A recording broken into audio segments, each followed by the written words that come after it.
জাদু পর্ব নম্বর ৯। এতটুকু বলে দোকানি আমার সামনে আরেক কাপ চা নিয়ে আসে। বুঝলাম সে অন্য কাস্টমার না আমার জন্য বানিয়েছে। রীতিমতো আমাকে অবাক করে সে একটা সিগারেট নিজে ধরিয়ে আমার হাতে দেয়। আমি চা আর সিগারেট নিয়ে ওর কথা শুনছিলাম। সে তার জীবনের ঘটনা বলতে থাকে। এদিক সিগারেটের টান দিতে দিতে ওর কথা থেকে মনোযোগ সরাই আমি। সে বকে যাচ্ছে আর আমি ভাবছি কিছুক্ষণ আগেই ঘটনাটা এত রিয়েলিস্ট, কল্পনা ও সম্ভব। তবে এটি আসলে কল্পনা ছিল নাকি সে জিন আমাকে দেখিয়েছে সবটা। দোকান থেকে চলে আসার সময় আমি দোকানির জিজ্ঞাসা করি ওই সময় আমি কি করেছিলাম। দোকানি ভাষ্য মতে আমার হাত পা কাঁপছিল প্রচুর। চায়ের কাপ হাতে রেখে আমি বলছিলাম, নিপু তুমি এখানে? এতটুকু বলে আমি বোবার মতো গা গা করে কিছু বলে যাচ্ছিলাম। পরে দোকানের ডাকে আমি বসে ফিরি। সম্পূর্ণ বিষয়গুলো শুনে আমি পুরোপুরি হতবাক। এমন হয় রিয়াজ ভাই আগেও বলেছিলাম, আমাদের আশেপাশে থাকা সব পাগল হয়তো পাগল না, কাউকেও কালো জাদু করেও এমন বিকৃতিমূলক আচরণ উপহার দেওয়া যায়। আর আমার আচরণ নিয়ে যদি বলি, তবে এটি তো আমি নিজেই কাঁধে বহন করলাম। হামিদের গল্পে টিএসির মোড় ত্যাগ করে বাসায় চলে আসি। এসে দেখি হামিদ রুম ঝাড়ু দিচ্ছে, অন্য কেউ রান্না করছে, আবার কেউ বিজি। কিন্তু আমাকে দেখে সবাই চায়নি যেন বড়দের গেল রুমে। এরা হয়তো আমাকেই ভয় পাচ্ছে। গত রাতের ঘটনা তো ওদের সামনেই হলো। এদিক হামিদ আমাকে বলে, ব্যালকনিতে গিয়ে বস, আমি ঝাড়ু দিয়ে আসছি। হামিদের কথা মতো আমি ব্যালকনিতে গিয়ে অপেক্ষা করতে থাকি। আমাকে ব্যালকনিতে অপেক্ষা করতে বলে হামিদ ঝাড়ু দিয়ে ব্যালকনিতে এসে একটা সিগারেট ধরায়। ততক্ষণে হামিদ এসে উপস্থিত হয়। আমার কাছে এসে সে একটা আয়না হাতে ধরিয়ে দেয়। আমি আয়না নিয়ে ওর দিকে তাকাই। হামিদ তার নিজের ফোনের লাইট জ্বালিয়ে আমার মুখ ধরে। এরপর আয়না তাকাতে বলে আমি আয়না তুলে তাকাতেই একটা বড়সড় ধাক্কা খেয়েছি। আমার চোখের চারপাশে কালো হয়ে আছে, গাল ভেঙে অনেকটা ভিতরে চলে গেছে আর চোখগুলো ভিতরে চলে যাচ্ছে। আয়না নামানোর পর হামিদ আমাকে বলে, যা যা বলেছিস আমাকে তার কাউকেও বলার দরকার নেই। তোর চেহারা দেখে রুমের সবাই কতটা ভয় পেয়েছে দেখলি তো। রুমে আসার আগে ওদের সঙ্গে আমার একটা ধপা তর্কতর্কি হয়ে গেছে। ওরা চাচ্ছে হয়তো তুই রুম ত্যাগ কর, আর নয়তো ওরা করবে। তোকে সবাই ভয় পাচ্ছে। হামিদের কথার জবাবে আমি কি দেব তা জানা ছিল না। ঢাকা শহরে বেলেঞ্জের থাকা ছেলে মেয়েগুলো জানে এটি কতটা পিয়ন দেয়। আমার নীরবতার কাটিয়ে হামিদ আবার বলে, তোর কথাই উপরে বিচার বিবেচনা করে বুঝলাম মূল নষ্ট হচ্ছে ওই কিতাবটা। গ্রামে ফেলে এলে তাও তোর সাথে ঢাকায় চলে এসেছে। এর মানে তুই বুঝিস। আমি তো কিছুই বুঝতে পারছিলাম কি করব। আমি অনেক কিছুতেই বুঝতে পারছি যে তোকে ব্ল্যাক ম্যাজিকের লোক দেখিয়ে কিতাবটা দিয়েছে। এই জেন নিশ্চয়ই তার কাছে ছিল। আমি এই বিষয়ে জানি কিছুটা। যেমন খোলসা করে বলো। আফ্রিকান পাহাড়ে ওই অঞ্চলের ব্যাপারে অনেকের ধারণা আছে। তারা ব্ল্যাক ম্যাজিকের প্রচুর বিশ্বাসী। শুধু তাই নয়, শহর থেকেও অনেক মানুষ সেই সব পাহাড়ি মানুষের শরণাপন্ন হয়। তারা শয়তানের মূল পূজারী বললেই চলে। 1883 সালে একটা ঘটনা ঘটেছিল। তোর ঘটনাটা শোনা, আমি সেই ঘটনা অনেক মিল পাচ্ছি। একটা কিতাব যার মধ্যে রয়েছে শয়তান বিভিন্ন মন্ত্র লিখে তার কিতাবটা তৈরি করে। এই কিতাবের উপরে কত মানুষের মাথা ও ছাগলের মাথা ইত্যাদি কোরবানি দিয়া 6 বছরের বাচ্চাদেরও ছাড়ে না। জঙ্গল থেকে 6 বছরের অনেক বাচ্চার দেহ উদ্ধার করা প্রশাসনের লোক, কিন্তু বাচ্চাগুলোর শুধু দেহটাই পাওয়া যায়, দেহে মাথাটা থাকে না। বলা হয় এই মাথাগুলো কেটে নিয়ে যায় ব্ল্যাক ম্যাজিক করা তান্ত্রিকরা। এইসব উৎসর্গ করে শয়তানকে খুশি করার জন্য তৈরি করে এমন অনেক কিতাব। এই কিতাব তৈরি কেন করা হতো? শত্রুপক্ষকে ঘায়েল করার জন্য। ধরে নে তুই আমার শত্রু, আমি তোকে ধ্বংস করার জন্য এমন একটি কিতাব দেব। তুই শয়তানকে খুশি করার জন্য মানুষের প্রাণ দিয়ে দিবি, আর শয়তানের বিনিময়ে তোর ইচ্ছা পূরণ লোভ দেখাবে। যখন দেখবি তুই এটি আর নিতে পারছিস না, তখন শয়তান তোর উপর আক্রমণ করবে। উপায় একটাই, সেই শয়তানের দায়িত্ব অন্য একজনের কাঁধে তুলে দেয়া। এরপরে তুই মুক্ত। কিন্তু যে আমাকে কিতাবটা দিয়েছে তার সাথে তো আমার কোনো শত্রুতা নেই। সে আমাকে কেন ধ্বংস করতে চাইবে? সে তোকে ধ্বংস করার উদ্দেশ্য কিতাবটা দেয়নি, নিজেকে বাঁচানোর জন্য দিয়েছে। তাকে হয়তো কেউ এই কিতাব দিয়েছে, যার কারণে ফেঁসে গিয়েছিল সে। সুযোগ আর তোর দুর্বলতা পেয়ে এখন তোর ঘাড়ে শয়তানকে চেপে দিয়েছে। তুই তোর ইচ্ছা পূরণ করার কথা বলতেই সে তোর সঙ্গে যুক্ত হয়েছে। এই কিতাবের মালিক এখন তুই। তার মানে আমাকে অন্য কারো ঘাড়ে এই কিতাব চাপিয়ে দিতে হবে, তাহলে রেহাই পাবো আমি। কিন্তু যে আমাকে দিয়েছে তার চেহারা তো আমার মতো কুৎসিত হয়নি, তাকে সুস্থ দেখাচ্ছিল। সে শয়তানের ইচ্ছা পূরণ করতে বলে শয়তানে তাকে ক্ষতি করত না। তুই এখন শয়তানকে একটি জীবন উপহার দে, দেখবি তুইও সুস্থ। এটি সম্পূর্ণ আমার ধারণা থেকে বলছি। শেষ, আমি কার ঘাড়ে চাপাবো এখন এই কিতাব? তোকে একটা হুজুরের কাছে নিয়ে যাব। আমি আলোচনা করেছি হুজুরের সাথে। আগামীকাল শুক্রবার আমার ছুটি আছে, সকালে ওনার বাড়ি যাব। একবার সুস্থ হই শুধু, এরপর আমার ঘাড়ে কিতাবটা চাপানোর শাস্তি তাকে পেতেই হবে। এলাকা গিয়ে তোর দাঁত ভাঙবো আমি। ভাঙাভাঙি পরে, আগে সুস্থ। ভাবছেন শেষ আগেও বুঝেছিলাম আমি একটা সমাধান করতে গিয়ে আরো একটু ভুল করে যাচ্ছিলাম। সমাধানের আশায় বুঝতেও পারিনি আরও একটি ভুল পদক্ষেপ নিতে চাইছি। ব্যালকনি থেকে সে রাতটা আর কমে যায়নি। রুমমেটের আচরণ দেখে বুঝে যায় এর আমার সাথে থাকতে চায় না। রান্না শেষে হামিদ একটা প্লেটে করে আমার জন্য খাবার নিয়ে আসে। ব্যালকনিতে বসে আমি খাই। ওখানে বসে সিগারেট ধরিয়ে এই হিসাব নিয়ে ভাবছিলাম কতটা অসহায় ছিলাম, তা নিশ্চয়ই আপনি উপলব্ধি করতে পারছেন। রাত পার হয় বলে হামিদের তাকে আমার ঘুম ভাঙে। চেয়ারে বসে কখন ঘুমিয়েছিলাম তা মনে নেই। হামিদ দেখছিলাম পুরো প্রস্তুত। আমাকে প্রস্তুত হতে বলে হামিদ একটা সিগারেট ধরায়। ততক্ষণে আমি ফ্রেশ হয়ে আসি, আর দুজন মিলে রওনা করি কবিরাজের বাড়ির উদ্দেশ্যে। ওনাকে কবিরাজ না বললে হুজুর বলাটাই উত্তম হবে। কথাটা কেন বললাম জানতে পারবেন। হামিদ সহ রিক্সা করে 15 মিনিটের রাস্তা পার করে ভোর সকাল 6টার শহরটা যেন ঘুমন্ত। আশেপাশে কয়েকজন লোক ব্যতীত কিছুই নেই, কিন্তু এই অল্প সংখ্যকের লোকেদের ভিড়ে আমার প্রচুর হয়রান লাগছিল। রিক্সায় চলছে, এমন অবস্থায় রিক্সার সামনে একটা কুকুর এসে দাঁড়িয়ে যাচ্ছে।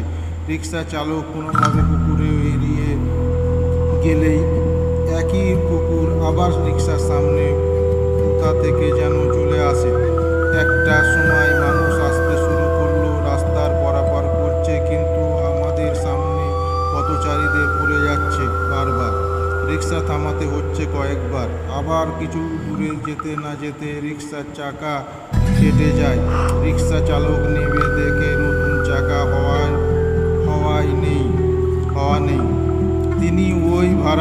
আরও একটি রিকশায় আমাদের তুলে দেন।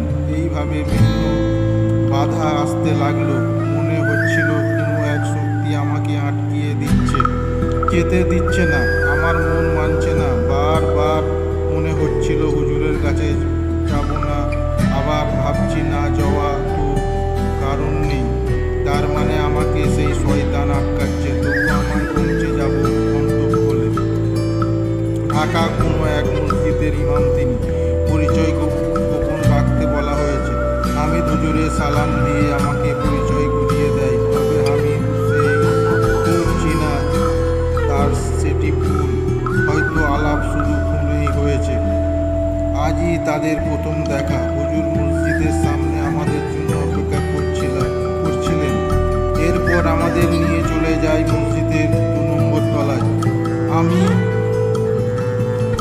দেখতে পাই হুজুরের থাকার জন্য 2টো রুম আছে, হয়তো এখানে ওনারা থাকেন। আমি সহ ভিতরে যাবার পর হুজুর আমাদের চেয়ারে বসালেন। এরপর আমাদের সামনে আর একটা চেয়ার নিয়ে বসে আমাকে জিজ্ঞাসাবাদ করলেন কিছুক্ষণ। আমার পুরো কথা শুনে হুজুর বললেন, এইবার তোমাদের আমি একটা বিষয় ক্লিয়ার করি। এই যুগে অনেকে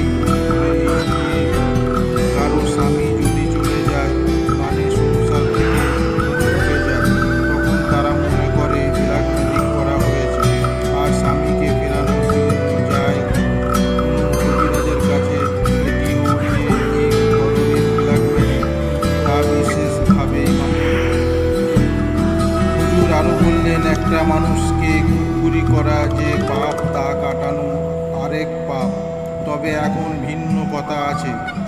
কোনো কবিরাজের দ্বারা যদি তোমরা কাউকে ব্ল্যাক ম্যাজিকে করো, তবে তোমার আর কবিরাজ দুজনের পাপ হবে। আর যদি তা কাটানোর জন্য কোনো কবিরাজের কাছে যাও, তবেও শুধু কবিরাজের পাপ হবে। যে কাটাতে যাবে তারও কোনো পাপ হবে না। আমি জানি না কুফরি জেনেও অনেক মুসলিম হুজুর কেন এই ব্ল্যাক ম্যাজিক করে। এখানে ব্যাপারটা এমনও তো হতে পারে, আমার দিনে হাজার গুনাহ করি, ওনারাও তেমন, তাদের কাছে এটি স্বাভাবিক। হুজুর কথায় ফাঁকে হামি দিয়ে বলে ওঠে, হুজুর এইসব আমাদের বলছেন কেন? আমার মনে হচ্ছে না আপনার ওই টপিকের সাথে আমাদের কোনো সম্পর্ক আছে। হামিদের প্রতি উত্তরে হুজুর আবার বললেন, আছে আছে, সম্পর্ক আছে। পুরো কথা শুনুন, ক্লিয়ার হয়ে যাবে। কাউকে কুফরি করা এক, কুফরি কাটা আরেক। রাস্তায় কাউকে জেনে আসর করা এক, আবার মানুষকে জেনের ভালো লেগে যাওয়া আরেক। ঘর থেকে কোনো স্বামী নিজের ইচ্ছায় বের হয়ে যাওয়া আর এক, তাকে কুফরি করেছে মনে করে আবার কুফরি করে ফিরানো আরেক। শয়তান ঠাঁই দেয়া এক, আর শয়তান নিজের এসে ঠাঁই নেয়া আরেক। এই পুরো সম্পর্কে মানুষের ব্ল্যাক ম্যাজিকের বলেই চালিয়ে দেয়। পুরো সাইকেলে থাকা সমস্যাগুলো ভিন্ন তরিকা রয়েছে। একে রোগীর চিকিৎসায় একের রকম। আমার অনেক ঠকে যা কবিরাজের কাছে, কিন্তু ঠকে যাওয়ার আগে ভাবি না কেন আমরা ঠকেছি। কবিরাজ তো নাম করাই ছিল, তার মানে কোনো চিকিৎসা কোথায় করা উচিত আমরা তা বুঝি না। শুধু এতটুকু বুঝি, ভালো কেন কবিরাজ? তোমরা এখানে এই ভুলটা করেছো, বিপদ থেকে রক্ষা হতে এসে আরো বড় বিপদে পড়েছো। তোমাদের কেস হচ্ছে জিন নিজে এসে ঠাঁই নিয়েছে। রাফি ভাই চাইলেও সেই যাচ্ছে না। অর্থ এই জিন বন্দি করা, কিন্তু ও যে আমূল ভিন্ন হওয়া, সব জিনকে একই সারি বা একই উচ্চারণ বন্দি সম্ভব নয়, একেবারে সম্ভব নয়। আমি সেই জিনে তারাই যারা গাছে থেকে একটা প্রতীকের গায়ে আঁচড় করেছে আর মাঝরাতে তাদের খবরে পড়ার পর আসর করেছে। আবার অনেক মেয়ে জিনের ভালো লেগে যায়, সেটি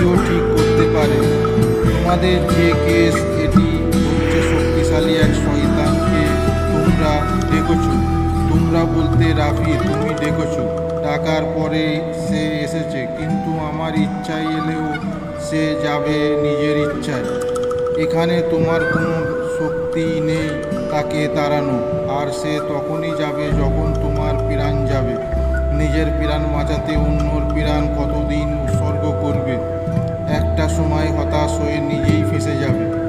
হুজুরের ব্যাখ্যা শুনে পুরোপুরি আমার খিলুতে যা ঢুকলে কিছুটা বুঝতে পারলাম। অর্থ কতটা এমন জোর হলেও জোরের ওষুধ নিতে হবে। ব্যাখ্যা না হামিদ হুজুরকে আবার বলে, তো হুজুরের আমাদের এখন করণীয় কি? হামিদের কথাই হুজুর বললেন, টেক নামে কোনো একটি জায়গায়, গ্রামের নাম উল্লেখ করলাম না, এক হিন্দু কবিরাজ আছেন। তোমরা তোমার দেহে থাকা জিনকে ওই বয়েমের মাধ্যমে শক্তিশালী বানিয়েছে একটা হিন্দু কবিরাজ। এই বইটি তেরির পিছনে 4টে মূর্তি, ব্যক্তির মাতা, 2টা বাচ্চা ছেলে, হাতে আঙুল আর বৃদ্ধ কোনো ব্যক্তির মাথা চুল ব্যবহার করা হয়েছে। সাথে রয়েছে ভিন্ন মন্ত্রতন্ত্র, কুফরি করা এটি করা হয়েছে। এই যুগে মানুষের ফোনকেও ব্ল্যাক ম্যাজিকে করা হয়। হাতে ব্যাগ, মাসাই, পাউডার, ক্রিম, তেল ইত্যাদি ব্ল্যাক ম্যাজিক করা হয়। ব্যক্তির ব্যবহার জিনিস কালো জাদু করার প্রভাব সরাসরি ব্যক্তির উপরে পড়ে। একইভাবে এই বইটিতেও কালো জাদু করা হয়েছে, যা সরাসরি বইয়ের বর্তমান মালিকের উপরে পড়বে। এই বইয়ের নির্দিষ্ট কোনো পরিচালক নেই, এটি পরিচালক শয়তান নিজেই। শুধু মালিক নামে মানুষগুলোকে এর শিকার হয়। আমি চাইলে এখনই এই বই নষ্ট করতে পারি, কিন্তু এতে আমার বড়সড় কুফরি করা পাপ কামাতে হবে, যা আমি জীবনেও করব না। তাই কুফরি করা করে তাদের কাছে যেতে হবে। এই জন্য তোমাদের এই মুহূর্তে সেই হিন্দু কবিরাজের কাছে যাওয়া উচিত, যিনি এই বই নষ্ট করতে পারবে। হুজুরের কথা শুনে হামিদ আবার বলে, হুজুর আরেকটা কথা বলছিলাম, আমরা আপনার কাছে এসে কোনো ভুল করলাম, আর এতে আমাদের কিসের বিপদ হবে? হামিদের পরিবার করে হুজুরকে বললেন, আমার কাছে আসা সেই শয়তান প্রচণ্ড রয়েছে। ট্রাফিক যদি আমি বলি, তবে এটি নিশ্চয়ই তোমার উপলব্ধি করেছ। আমার কাছে আসার সময় সে তোমাকে বাধা দিয়েছে। আমার এখানে না আসার জন্য রাস্তায় বিভিন্ন বাধা সৃষ্টি করেছে। হুজুরের কথার সাথে আমার সঙ্গে সঙ্গে সহমত জানাই। হুজুর আবার বললেন, মসজিদের সামনে এসে যখন নেমেছিলেন, তখনই তোমাদের পিছনে আমি একটা কুকুর দেখতে পাই। যখন তোমরা আমার দিকে অগ্রসর হচ্ছিলে, তখন সেই কুকুর মানুষের মতো দক্ষিণের নারকেলের গাছের উঠে যায়। অর্ধেক গাছে ওঠার পর ওটা আর কুকুর থাকেনি, একটা কালো কুচকুচে মানুষের বেশ ধরে আগায় চলে যায়। মসজিদ পবিত্র স্থান, তাই সে আমাদের সাথে এখানে আসতে পারেনি। আমাদের এখন যা কথা হয়েছে এটিও সে জানে না। তবে তোমরা মসজিদ থেকে বের হলে সেই রফিক মনের সব কথা জেনে নেবে, আর বুঝে যাবে তোমরা হিন্দু কবিরাজের শরণার্থ হবে। এটি জানার পর সে চরমভাবে হামলা করতে পারে। বিপদ এখানেই, হিন্দু কবিরাজের কাছে যাওয়ার আগে অবধি রাফির মৃত্যু ঝুঁকি রয়েছে। এইবার আরও আমার শান্ত থাকা হয়নি। গা থরথর করে কাঁপছিল, ভয়ে আমার কপাল বেয়ে ঘাম ঝরছে। আমি কি যেতে পারবো ওই কবিরাজের কাছে? তবুও কিছুটা আশা নিয়ে হুজুরকে বললাম, হুজুর ওই কবিরাজের কাছে যাওয়ার আগে অবধি আমাকে কিছু একটা দেন, যাতে বিপদমুক্ত থাকতে পারি। আমি জানি আল্লাহর কালামের উপর কোনো শক্তি নেই, আপনি কিছু একটা করুন। আমার অনুরোধ শোনার পর হুজুর আবার বললেন, ওই হিন্দু কবিরাজ আরবি আয়াত ব্যবহার করবে, কিন্তু কৌশল ভিন্ন, যা আমার পক্ষে করা সম্ভব নয়। আমি এখন তোমাকে কিছু করা মানে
যাচ্ছি। জানতে চান কি হয়েছিল?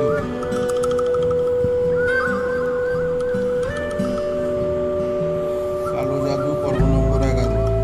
বাসায় আসতেই আসতেই বেলা দুপুর হয়ে যায়। হামিদের ভাব দেখে বোঝা যাচ্ছে সে কাল যেতে পারবে না। মানে ছুটি তো শুধু, আর হয়তো আমাকে একাই পাঠাবে। বাসায় আসার পর হামিদ আমাকে বলে, মহাজনের সাথে কথা বলে আসি আমি, কয়েকদিন ছুটি নিতে পারি কিনা দেখি, ওকে তোরা একা ছেড়ে বিপদ হবে।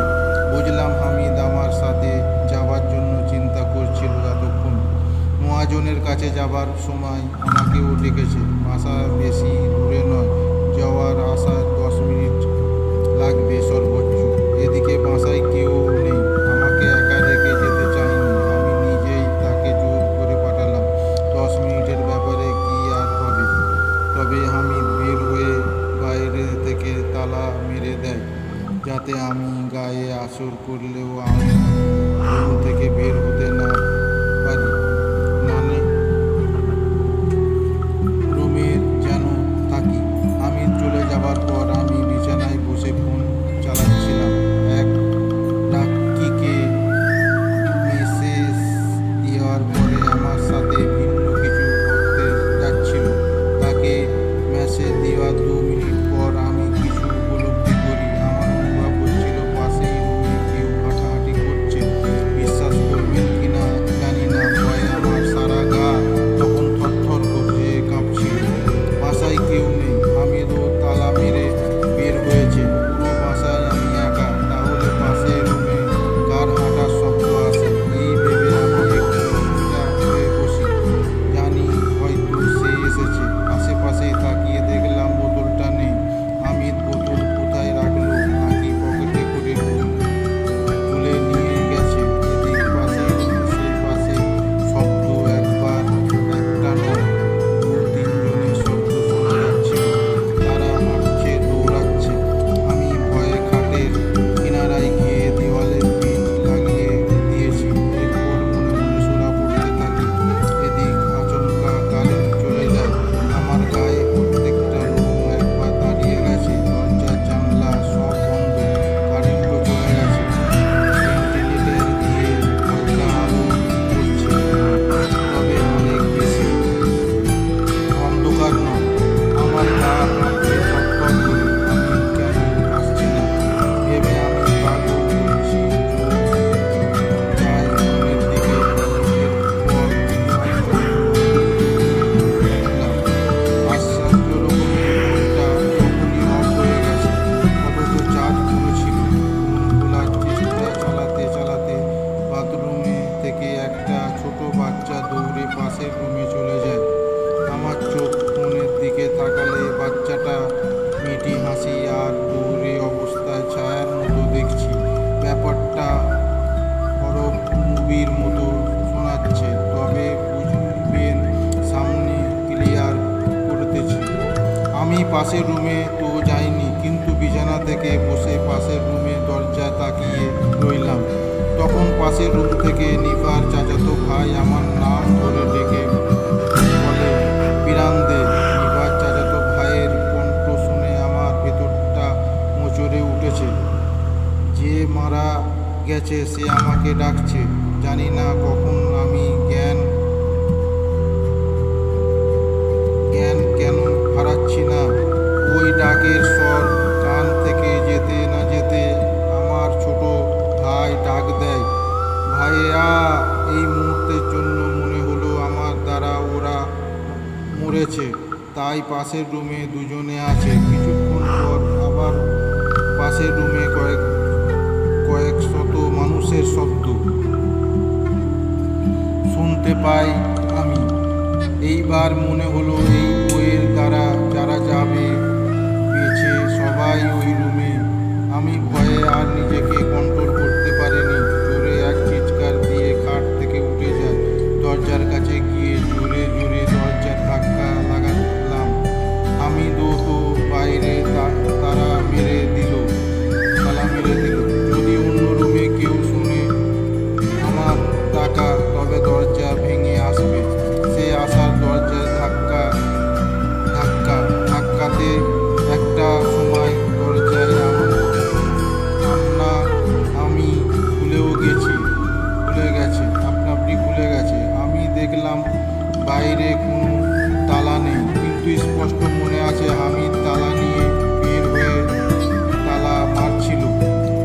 যাই হোক, আমার মনে হলো এখন দৌড়ে নিচে চলে যাওয়া উচিত। যখনই বের হতে যাচ্ছিলাম তখন দেখি এক বিড়াল দৃশ্য। সিঁড়ি রুমে উল্টো দিকে মুখ করে কেউ বসে আছে। পিছনের থেকে দেখে যা বুঝলাম একটা বৃদ্ধ মহিলা পুজো হয়ে সে সিঁড়িতে বসে আছে। আমার জানতে এই বাড়িতে কোনো মহিলা থাকে না। দোতলার বাড়ির নিচে মার্কেট, আর উপরে আমরা থাকি। ছাদে কাজ চলছে, তবে কাজ বাকি। যারা থাকে সবাই গেছিলাম। তবে এই মহিলাকে এতক্ষণ যা ঘটেছে তা হিসাবে করলে ধারণা করা যায় উনিও তাদের কেউ। দরজায় দিকে তাকিয়ে দেখি সবাই রুমের দরজা খোলা, কিন্তু বাসায় কারো সরা শব্দ নেই। ধীরে ধীরে আমি অবাক হচ্ছিলাম। তখনই বুড়ি মহিলাটা আচমকা আমার দিকে ঘুরিয়ে তাকায়। আমি দেখতে পাই দেহ বৃদ্ধের মতো হলেও চেহারা নিপার মতো। চোখটা কালো কুচকুচে। ভয়ে আমি উল্টো রুমে ঢুকে দরজা বন্ধ করে দিয়েছিলাম। এরপর দিক বেদিক হয়ে ছুটে যাই ব্যালকনিতে। দৌড়ানোর মধ্যে কেউ আমার হাতের পাঞ্চায় সজোরে আঘাত করে। যাবার আগে আমাকে আবার হাসপাতালে নিয়ে আসা হয়েছে। আমার হাত পা কাঁপাকাঁপি করছিল। বেডে শুয়েছিলাম। চোখ দুটো ছিল লাল আর ফোলা। গাল অনেকটা ভেঙে আছে আমার। আমি এর থেকে জানতে পারি মূল ঘটনা। আমি যেভাবে বলেছিল আমি সেইভাবে বলছি। মহাজনের বাড়িতে গিয়ে যখন আমি আবার বাসায় আসি দেখলাম দরজাতে তালা মারাই আছে। তালা খুলে রুমে গিয়ে দেখি তুই দেওয়ালের সাথে পিঠ লাগিয়ে অন্যমনস্ক হয়ে আছিস। তোর হাত পা কাঁপছিল আর সারা দেহ দিয়ে ঘাম বের হচ্ছিল। চোখ দুটো ছিল প্রচণ্ড ভয়ঙ্কর, আর মুখের বিড়বিড় করে কি যেন বলে যাচ্ছিলিস। আমি তোকে অনেকক্ষণ ডেকেছি, তুই হুঁশে আসছিলিস না। টেবিলে দেখলাম বোতলটা পড়ে আছে। আমি বোতলে নিয়ে সোনা করে তোর গায়ে পানি ছিটিয়ে দিয়েছি। পানি ছিটকানো করার পর তুই চিৎকার দিচ্ছিলিস। তখন আমি তোর হাতের কবজায় করলে তুই জ্ঞান হারাস। এতটুকু বলে হামিদ থামে। ডাক্তারের রিপোর্ট অনুযায়ী জানতে পারি আমি মানসিক ভারসাম্য হারিয়েছি দিন দিন। অতিরিক্ত ভাবনা করে তাই নিজেকে নিজেই হিপনোটাইজ করে ফেলেছি। দুর্বল থাকায় আমাকে স্যালাইন দিয়ে শুইয়ে রাখা হয়েছিল। এদিকে সন্ধ্যা ঘনিয়ে এলো। 3 ঘন্টা পর ছাড়বে এখান থেকে। হামিদ আমার জন্য হোটেল থেকে খাবার আনতে যায়। হসপিটালে বেডে শুয়ে আমি আরও পাগল হচ্ছিলাম। জানি আমার ঘটনাটি ভৌতিক, তাই আপনাদের কাছে শেয়ার করছি। কিন্তু এই ভৌতিক আর ভয়ের ভিতরে কি আর একটা বেদনা ঘটনা আছে, তা হয়তো এতক্ষণ আপনিও ভুলে গিয়েছেন। আমিও গিয়েছিলাম। অতি প্রকৃতিক ঘটনা শিকার হতে হতে নিপার নামটাই যেন ভুলতে শুরু করেছিলাম। তবে সেদিন হসপিটালের বেডে শুয়ে আমি তাকে প্রচণ্ড রকমের অনুভব করছি। ক্ষমা চাইছি আপনার কাছে। গল্পটা যাকে বলেছি তার কাছে আরও আপনার পাঠক মহলের কাছে ভৌতিক ঘটনার মধ্যে এই কথাগুলো তাদের জানা দরকার। বুকটা ফেটে যাচ্ছে, মনটা চিৎকার দিয়ে কান্না করছে। যা শুধুই আমি অনুভব করছি। আমার সমাজের মানুষ দেখে আমার গাল ভেসেছে কিনা, আর আপনারা হয়তো দেখলেন জিনের হাত থেকে আমি বেঁচে আছি কিনা। আঘাত তো আমি নিপাত থেকেও পাচ্ছিলাম। তাই ওই কিছু ঘটনা শোনাতে চাই। আজ থেকে 1 বছর আগে আমি তখন অনার্স 3য় বর্ষের। নিপা আমার জীবনে তখন মানসিক শান্তির ওষুধ ছিল। আচমকা নিপা জানিয়েছে ওই বন্ধু মিলে সিলেট ট্যুরে যাবে। সেখানে সবাই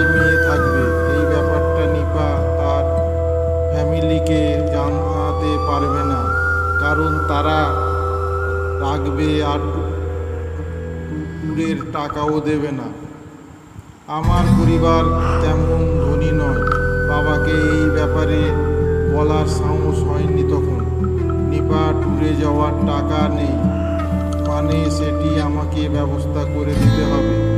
আমি আমার রুমমেট একজনের সাথে রাস্তায় হকারের কাজ করেছি। 100 টাকা স্যান্ডেল 50 টাকায় পাওয়া যাচ্ছে বলে করা রোদে কাস্টমার ডেকেছি, যাতে আমার গলা ভেঙে যাওয়া 1 কাপ চা খাইনি আদা দিয়ে। টাকাটা জমিয়েছে নিপার খুশির জন্য। শুধু হকার না, আমার শখের ঘড়িটাও বিক্রি করেছিলাম। না, দামি ঘড়ি নয়, ওটা বিক্রি করে 200 টাকা পেয়েছি। সেটাও আমি জমানো টাকার মধ্যে রেখেছিলাম। 8 দিন পরে কাঙ্ক্ষিত দিনটা আসে। নিপার ট্যুরের সময় আমি 10,000 টাকা নিপার হাতে তুলে দিয়েছিলাম, কিন্তু এখানে আমার মেহনত করা টাকা মাত্র 4,000। বাকি 6,000 আমি ধার করেছিলাম। ধারের টাকাটা ধীরে ধীরে শোধ করেছি, একই কাজ করে শোধ করছি। দূর থেকে এসে যখন নিপা খুশিতে আমাকে জড়িয়ে ধরেছিল, বিশ্বাস করুন, চায়ের আদা দরকার পড়েনি। আমার সারা শরীরটা হালকা হয়ে যায়। এতদিনের শ্রম কষ্ট সবটা এই মুহূর্তে ভুলে যায়। আমি সেই আমার ভালোবাসা ছিল, এতটাই কাছে ভালোবাসা ছিল। আপনারা যা আপনি আমার ভৌতিক যন্ত্রণা উপভোগ করেছে শুধু, কিন্তু আমার মাঝে যে ওই অধিক যন্ত্রণা বিদ্যমান রয়েছে তা আমি বলে প্রকাশ করতে পারছি না। সে নিপা আজ অনেকের স্ত্রী, সে নিপা সে নিপা আমাকে একটা অচেনা মানুষকে আপন করে নিয়েছে। জানি আমার মতো আপনার পেজে শত পুরুষ এমন, তারা হয়তো এই যন্ত্রণা উপলব্ধি করতে পারছে। আজ কতদিন তার সাথে আমার কথা হয় না, কতদিন তার সাথে রাত জাগা হয় না, কত সকাল তাকে নিয়ে আমার শুরু হচ্ছে না, কতদিন তার হাতটি ধরি না। কথা দিয়েছিলাম আমাকে ছেড়ে যাবে না কখনো। যত ইচ্ছা ছিল তাকে নিয়ে আমার সবটাই আমার লুকিয়ে পড়া চোখের জলে ভেসে যাচ্ছে। শুধু আমি জানি আমি তাকে কতটা ভালোবেসেছিলাম। ওই স্মৃতির গুচ্ছ আমাকে পুরো তুচ্ছ করে দিয়েছিল। তিনি এই ঘটনার ফাঁকে বহুবার নিপার কথা বলেছিল, আমি সবটা কেটে একেবারে বুঝিয়ে দিলাম। যেহেতু এটি রোমান্টিক গল্প তা না, তাই ভৌতিক ব্যাপারটা বেশি রাখছি। হসপিটালের বেডে শুয়ে নিপার এই স্মৃতিগুলো ভেবে যাচ্ছিলাম। আমি আসে রাত 8টার দিকে। দেরি হবার কারণটা আমি সেদিন জানিনি, জেনেছি পরে।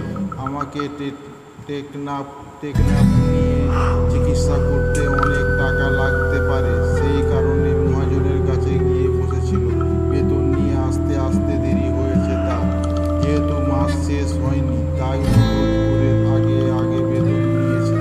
আমি হয়তো এখান থেকে আমার এই ঘটনাটা বলবে, কারণ এই প্ল্যাটফর্ম তার অনেক পছন্দ ভৌতিক বা রোমান্টিক গল্পের জন্য। আমি সরাসরি কখনো তাকে বলতে পারিনি, তবে আজ বলছি, আমি তোকে সত্যিই অনেক ভালোবাসি। আমার বিপদে আমি শুধু তোকেই পেয়েছি। এই মুহূর্ত তোকে জড়িয়ে ধরে কান্না করতে মন চাচ্ছে আমার। যে নিবার জন্য আমি তোর সাথে আড্ডা দিতাম না, সেই নিবাকে বসবার জন্য তোর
থেকে ব্লক করে দিয়েছে।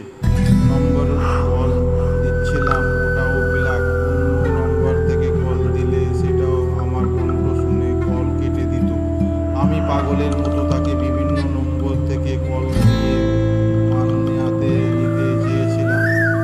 বিরক্ত হয়ে সে সিমটাই বন্ধ করে দেয়। গিয়েছিলাম তাদের বাড়ি, তবে অনেক দেরি হয়ে গিয়েছে। আমার শখের নারীটা 1 মাস আগে একটা সরকারি চাকরি বলাতে বিয়ে করে ফেলেছে। আমি জানতেও পারিনি। হাল ছেড়েছি, পড়াশোনাও ছেড়ে দিয়েছিলাম। বাবা কৃষি কাজ করে আমার পড়াশোনার টাকা চালাতো। ওই সময়ের জন্য অসুস্থ হয়ে যায়। সংসারে বড় হাল করার জন্য নেমে পড়ি জীবন যুদ্ধ। তোর ঘটনা তো আমাকে বলেছিস, আরো অনেকেই জানে। হালকা হয়তো তুই কিছুটা হলেও হতে পারিস। আর আমার এই যন্ত্রণার কথা এই প্রথম তোকে বললাম। আজ এত বছর সবটা আমি একা সহ্য করেছি। সবাই যখন আমি তখন আমার বালিশ ভেজায় জানি সে ধোঁকা দিয়েছে আমাকে, কিন্তু আমি তাকে আজও ভালোবাসি।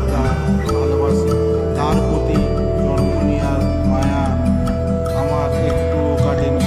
মানুষটা হয়তো নেই, কিন্তু তার স্মৃতিগুলো আমার সাথে চলাফেরা করে। ওকে দেখে আমি আমাকে খুঁজে পাচ্ছি। সেটা আমিটা অনেক ভেঙে পড়ছিলাম।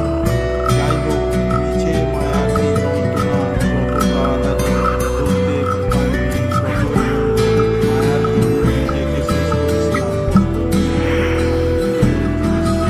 চিৎকার দিতে মন চাইলে আমার মতো কোনো ফাঁকা স্থানে গিয়ে চিৎকার দিয়ে কান্না করবি। তবুও জীবনের উদ্দেশ্য ছেড়ে দিস না আমাকে। দেখ, কখনো বুঝেছিস আমি ভিতরে এত ভেঙে চুরে আছি? সেটি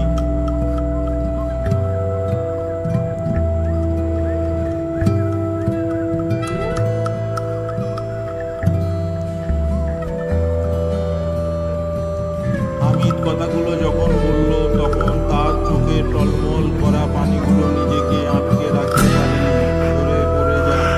হামিদ বাম হাতে পানি মুছে প্লেট আবার নেয়, এরপর আমাকে খাইয়ে দেয়। ভেবেছিলাম পৃথিবী শুধু আমি একা এত কষ্ট পাচ্ছিলাম, কিন্তু তখন জানলাম নিশ্চুপ আর একাকিত্ব পছন্দ করা মানুষগুলোর মধ্যে একটি ভয়ানক গল্প থাকে। হাসপাতালে টাকা পরিশোধ করার পর নিয়ে আসে আমাকে বাসায়। বাসার সবার আজ ভিন্ন চোখে তাকাচ্ছেন আমার ব্যাপারে। তারা সবটা জেনেছে।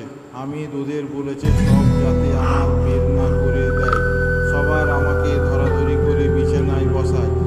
আমার শরীর ছিল প্রচুর রোগা, হাত পা চিকিন হয়ে মোটামুটি বাজে ধরনের হাল। আমি সিগারেটের প্যাকেট বিছানায় রেখে হাত মুখ ধোয়ার জন্য যাই। ছেলেদের মধ্যে কেউ যত অসুস্থ হোক, সিগারেট আড্ডাটা যেন হতেই হবে। কিছুক্ষণ পর হামিদও এসে সিগারেট ধরায় একটা। আমি হামিদকে বললাম, রেগুলার কখন যাওয়া হচ্ছে? হামিদ আমার প্রতি উত্তরে বলে, তোর শরীরে যে হাল, রাতটা বিশ্রাম কর। বাঁচালে সকাল রওনা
সেদিন সবাই আড্ডা দিতে দিতে রাত প্রায় 1টা বেজে যায়। ঘুমাতে ঘুমাতে 1:20 মতো লেগেছে। আমি হামিদের পাশে গভীর নিদ্রায় ছিলাম, কিন্তু ঘুমের মধ্যে মনে হলো আমার পা ধরে কে টানছে। তার হাতের স্পর্শে আমার ঘুম থেকে জাগ্রত হয়ে যায়। শুয়ে থাকা অবস্থাতে পায়ের দিকে তাকাই, দেখতে পাই কোনো একটি বৃদ্ধ অবঘর আমার পা নিয়ে কিছু করছে। ভয়ে আমি গায়ে যত শক্তি ছিল তা দিয়ে অন্য পায়ের সাহায্যে লাথি মারি। আমার পায়ের আঘাতে সে অবগত ছিটকে পড়ে দেওয়ালের উপর। আমি তখন সেই অবয়ের দিকে তাকিয়েছিলাম। সে দেওয়ালের ধাক্কা খেয়ে পড়ার পর কুকুরের মতো লাফিয়ে জানলা দিয়ে বের হয়ে গেল। ততক্ষণে আমার নাড়াচড়ার শব্দ আমি উঠে যাই ঘুম থেকে। সে উঠে লাইট জ্বালায়। রুমের লাইট জ্বলে ওঠার রুমের আরও 2জন উঠে গেছে। বাকিরা ঘুম। আমি ওরা আমার মুখে ভয়ের ছাপ দেখতে পায়। আমার সারা দেহ থরথর করে কাঁপছিল, আর ঘাম তো আছে। আমি শুধু ভাবছি জানলার মধ্যে লোহা আছে, এই ছিদ্র হাত ঢোকাতেও সমস্যা হয়ে যাবে। এখানে এত বড় একটি অবয়ব কিভাবে বের হলো? পরক্ষণে মনে পড়ে ওরা এমনিতেই বাতাস তাদের কাছে হেঁটে কিছু হলো। আমি হামিদের আরে এটি শেয়ার করিনি। রাতটা কিছু হয়নি তার। আর ভোরে উঠে আমার রওনা করি যাত্রাবাড়ির দিকে। রিয়াজ ভাই আমার এখন ভুল করতে যাচ্ছিলাম, কিন্তু তা টের পেয়েছি। 2 দিন পর আমার চোখ থেকে রক্ত বের হতে শুরু করে। আসুন জেনে নিই কোন ভুলটা করেছিলাম। কবিরাজের বাড়িতে যাওয়ার আমরা যাত্রাবাড়ির কোনো একটা ফ্ল্যাটে তার বাসা। আমাদের উপস্থিত থেকে সেই কবিরাজ একজন লোক এসে বলে, রোগীকে তার কথা আমি একটু সামনে গিয়ে দাঁড়াই। লোকটা বলে, রোগী আসুন আমার সাথে, বাকিরা এখানে দাঁড়ান। প্রায় রুমে কয়েকটা সোফা আছে। আমার সাথে যাওয়া বলবেন না, আমি সোফায় বসি। লোকটা আমাকে নিয়ে যায় এক ঢোকার পর দেখি রুম লাল। অবাক হবার তেমন বিশেষ কারণ নেই। লাল লাইট লাগিয়েছে তাই রুম লাল। রুমের মধ্যে একজন বয়স্ক লোক বসে আছেন। চুল দাড়ি ভালোই বড়। ওনার সামনে একটা ছোট্ট বাক্স আছে। বাক্সের উপরে কিছু কাগজের টুকরো। সেই টুকরোর কিছু লিখেছে। আমি যতটুকু বুঝলাম, এইসব ব্ল্যাক ম্যাজিক করার ক্ষেত্রে বিভিন্ন তাবিজের লেখা হয়। যে লোক আমাকে নিয়ে আসে সেই ওই কবিরাজের সামনে আমাকে বসতে বলে। আমি বসি। এরপর লোকটা দরজা খুলে চলে যায়। আমার কিছুটা ভয় ভয় অনুভব হচ্ছিল তখন। কবিরাজ আমার উদ্দেশ্য করে বলে, সমস্যা বলো আমাকে। আমি কবিরাজের সত্যি সত্যি সবটা বলেছি। উনি আমার সব কথা শুনে বক্সের উপরে একটি পাত্র রাখে। পায়ের ভিতর জেলি জাতীয় কিছু আছে। এরপর উনি আমার চোখের দিকে তাকিয়ে ওনার হাতটা উপরে তোলে। সাথে সাথে হওয়ার ভেসে একটা তহবিল ওনার হাতে উড়ে চলে আসে। উনি তসবিহ খপ করে ধরে কিছু আরবি উচ্চারণ করে যাচ্ছিল। আমি পুরোপুরি হতবাক। হাতেই ইশারায় উনি তসবিহ আসিয়ে আনলো। নাকি রুমে থাকা কোনো জিন তার হাতে তসবিহ ছুঁড়ে দিয়েছে। আমার ভাবনার মাঝে কবিরাজ আমাকে বলে, সে বই নষ্ট করা যাবে, তবে 25,000 টাকা লাগবে। এখন দেবে 5,000, বাকি 20,000 কাজের পরে। আমি ওনার কথায় রাজি হয়ে যাই। তিনি আমার নাম, বাবার নাম আর আমার মায়ের নাম নিলেন। এরপর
দিয়ে দিল। ওনার কথা মতো চোখে দেখাও দেবে না, তবে আমি দেখলাম কিভাবে।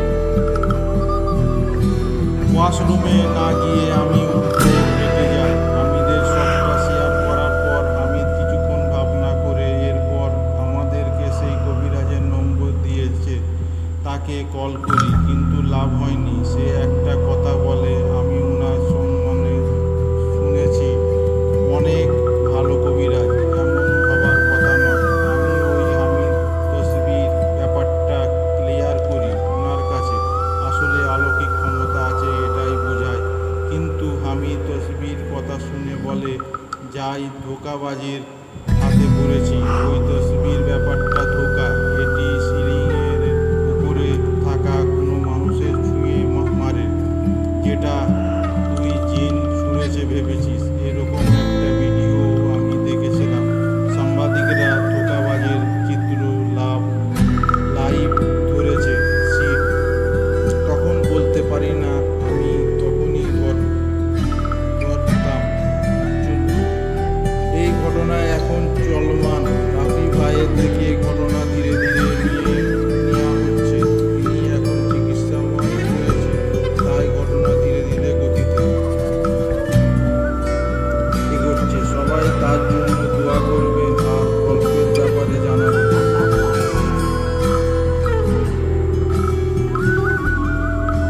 হামিদের কথা শুনে সব আশা ভেঙে যায়। 5,000 টাকাও চলে গেল। তাহলে হামিদ আবার বলে, ওই কবিরাজ কাজের পর 20,000 নেবে বলেছিল। এটা শুধু বাহানা, ওর দরকার ছিল ওই 5,000ই। এখন কল দিয়ে বলবে আজ হবে, কাল হবে, পরে হবে। তাবিজের সমস্যা ঠিক করতে লাগবে, সেই লাগবে মানে আর খাবে টাকা। যখন তুই ক্লান্ত হয়ে যাবি তখন নিজে থেকে আসবো, তাকে ডিস্টার্ব করবি না। আমার পরিচিত অনেকের সাথে হয়েছে, এমনভাবে তারা বেঁচে যায়। এমন এক পরিস্থিতিতে ছিলাম, সেখানে আবার ধোঁকাবাজের হাতে পড়লাম। ব্যাপারটা মোটেও মেনে নেওয়ার মতো ছিল না। টেকনাফের যে কবিরাজ, তার কাছেও যেতে পারবো না। এখন আজ 5,000 একটাও আমাদের 2,000 খরচা হয়েছে। 7,000 হাতে 5,000 টাকা আছে। এ টাকা নিয়ে টেকনাফ যাওয়া যাবে না বলেও, তাও দুজন মানুষ। আমি আমার বাসা থেকে এই বিষয়ে হেল্প চাইতে পারি না, কারণ আমার নিজের ভাই আমার জন্য মরেছে। এটি যদি মা বাবা জানে তবে আমাকে পুত্র ত্যাগ করে দেবে। ভাবনার মাঝে হামিদ বলে, মিথ্যে বলে তোর বাবার কাছে টাকা চেয়ে দেখ। অন্য কাজের বাহানা দিয়ে আমি আমার 12,000 টাকা বেতন তো নিয়ে নিলাম। এই মাসে বাড়িতেও টাকা দিতে পারবো না, তার মধ্যে আলাদা টাকা কোথায় পাবো? আমি হামিদের কথা মতো বাবার থেকে টাকা চাই। কলেজের ফি আর বইয়ের বাহানা দিয়েছিলাম, বলে দিলে 2 দিন পর টাকা পাঠাবে। 10,000 ছোট ভাইয়ের মিলাদ আর আমার আসার ভাড়া বাবদ দিয়ে ওনার পকেটের টাকা সংকট। আমি আশাহত হই হামিদকে ব্যাপারটা জানালে। পরে হামিদ বলে 2 দিন পরে যাবে টেকনাফ। হামিদ চলে যায় ফ্রেশ হতে। আমি রুমে বসে ফোন চালাচ্ছিলাম। কিছুক্ষণ পর হামিদ ওয়াশরুম থেকে বের হয়ে ব্যালকনিতে চলে যায়। আমি জিজ্ঞাসা করলাম, ফ্রেশ না হয়ে যাচ্ছিস কোথায়? কিন্তু কোনো উত্তর দেয়নি হামিদ। ভেবেছি শুনেনি। তখনই আমার কানে আসে ওয়াশরুমের পানির শব্দ। বুঝে যায় সবটা। হামিদ তো গোসল করছে এখনো। তাহলে বারান্দা হেঁটে গেল কে? সাথে সাথে টেবিল থেকে হুজুরের দেওয়া বোতলটা নিয়েছি। ছোড়াগুলো করে বোতল থেকে হালকা কিছু পানি নিজের গায়ে ছিটাই। এরপর মোটামুটি কিছু হয়নি, কিন্তু রাত হতে হতে আমি প্রচুর অসুস্থ হচ্ছিলাম। আমার চোখে ধীরে ধীরে লাল হয়ে যাচ্ছিল। কনজাংটিভাইটিস রোগের মানুষের চোখ যেমন লাল বর্ণ ধারণ করে, ঠিক তেমনি ব্যতিক্রম নেই। আমি দুর্বল হতে থাকি অনেকটাই। হামিদ আমার পাশে বসে ছিল। ডাক্তারের কাছে যাবে নাকি হুজুরের কাছে? শেষ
করে তখন আমার মনে হচ্ছিল মা তার ভিতরে প্রচণ্ড